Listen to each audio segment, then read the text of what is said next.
The Uganda business landscape is very dynamic with different players from sectors as diverse as agriculture and digital services extending from small to medium enterprises. With over 10,000 members from the chamber, there is a transformational change in the economy which has affected the business community, which calls for the chamber to weave these headwinds as a strategy according to the National Development Plan, as well as attracting investments since sectors have been hit so hard by the pandemic.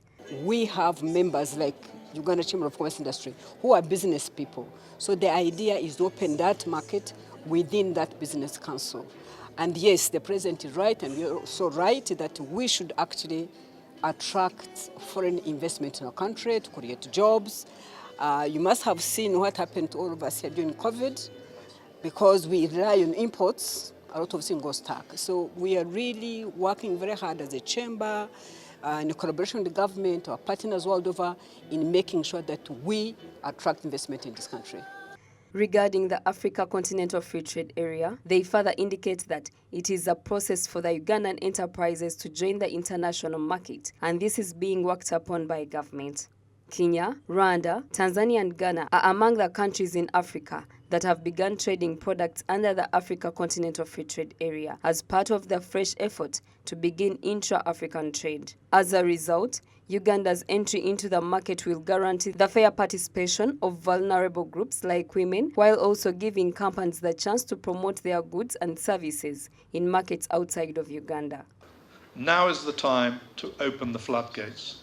The world is getting smaller. The African Free Trade Agreement, which is one of the most amazing agreements that's ever taken place, for two reasons. One, getting 30 or 40 African countries to subscribe to the same agreement, no mean achievement, but the speed with which it's done shows that the endeavor to create trade and create Africa as this incredible powerhouse that deserves to be is a remarkable achievement.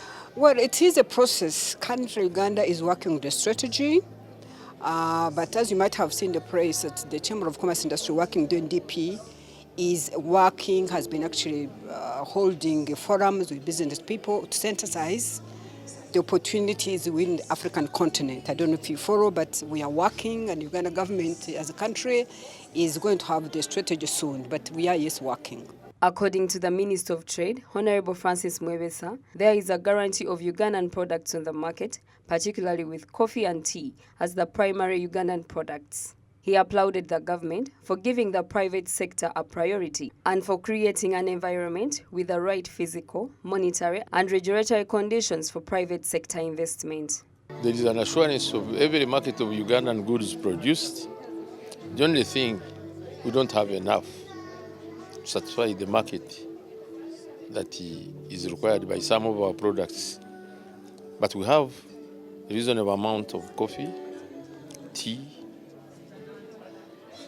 Those are the main products that Uganda has that you can talk for, and which have a market everywhere in the world. Anybody wants your coffee from Uganda.